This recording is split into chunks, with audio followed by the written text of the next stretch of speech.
All right, let's delve deeper into this with Middle East analyst Marcus Papadopoulos joining us live here on RT International. Good to see you today. Europe is, well, sending mixed signals again. On the one hand, we see a changing rhetoric towards Assad. On the other hand, we see a French criminal investigation, Marcus. Well, what it symbolises is absolute chaos in regard to the West's policy on Syria. And I think what we have to understand is that for the West, the brutal realisation is now that its objective to overthrow the Syrian government through the use of various Islamist groups has failed. And as a result of that failure, it has caused absolute chaos and carnage in Syria. So the West, the Americans, the British and the French, publicly, they will be saying that there needs to be some sort of coordinated action, possibly with Russia, possibly with Iran, to target ISIS.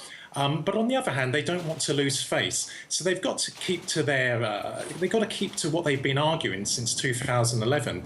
That President Assad is this tyrant, is this genocidal maniac, all this sort of Hollywood terminology, because they don't want to lose face with what's happened, and their policy has been an abject failure.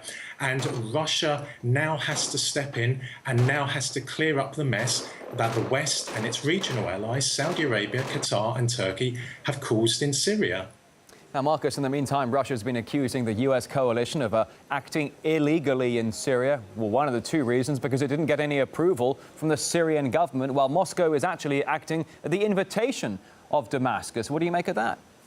Well, the Russian government is absolutely correct. The United Nations Security Council has not given its consent to the West to carry out bombing missions inside Syria.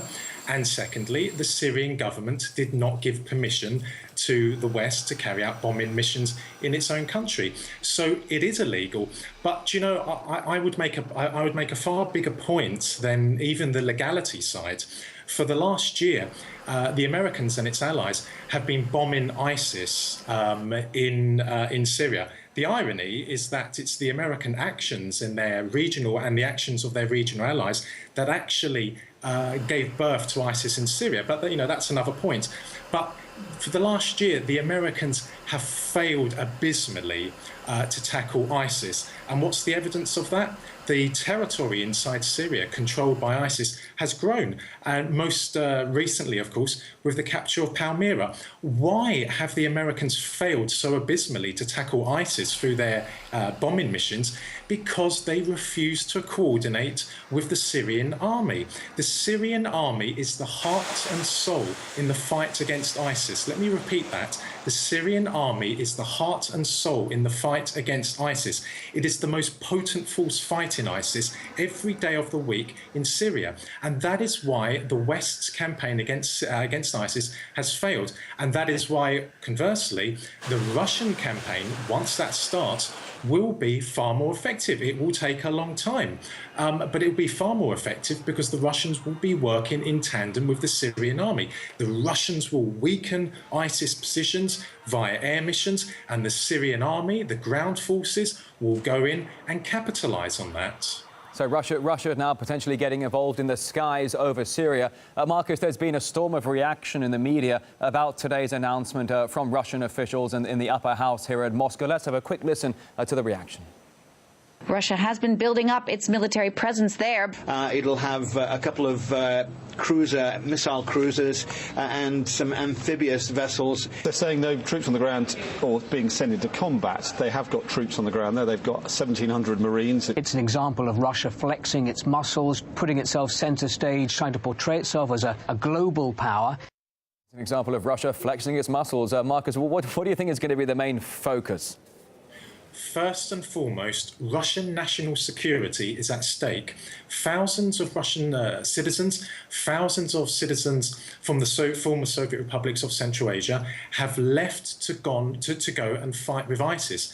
Now, that poses a very great security threat to Russia and to the Central Asian republics. Why? Because a lot of those people will come back to Russia, will come back to Kazakhstan, will come back to Tajikistan, battle-hardened, with a lot of training in how to kill and in how to put explosives together. And of course, that poses a real threat to Central Asia and to Russia. So first and foremost, Russia is acting to preserve its national security and to protect the national security of the former Soviet republics of Central Asia.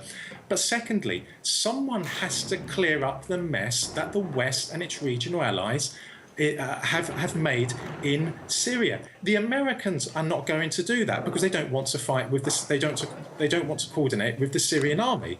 Quite frankly, Saudi Arabia, Qatar, and Turkey cannot be trusted because they have been supporting various Islamist groups in Syria, including ISIS. Yes, including ISIS. So I find it personally, I find it quite sickening to hear that Saudi Arabia wants to be part of the campaign to bomb ISIS. No, the only partner that can be reliably trusted to take the fight to ISIS is Russia, but of course Iraq and Iran. But of course the Russian Air Force is one of the most powerful in the world. But quite frankly, the Americans and their regional allies, Saudi Arabia, Qatar and Turkey, have caused the chaos. They have caused the carnage in Syria. They have caused the migrant crisis engulfing Europe. So quite frankly, they are the guilty party.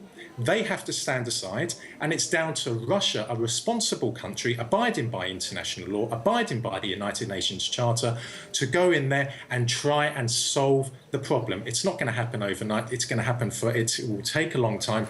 The war in Syria has been going on for 5 years. But, you know, what's happened is happened. We know who the guilty parties are, America and its regional allies. But nonetheless, that is history. It is now down to Russia to try and defeat ISIS and, yes, all the other Islamist groups and try and preserve Syria as a country. All right, publisher and editor-in-chief of Politics First magazine, Marcus Papadopoulos, joining us live here on RT International. Thanks, Marcus. Appreciate your time today.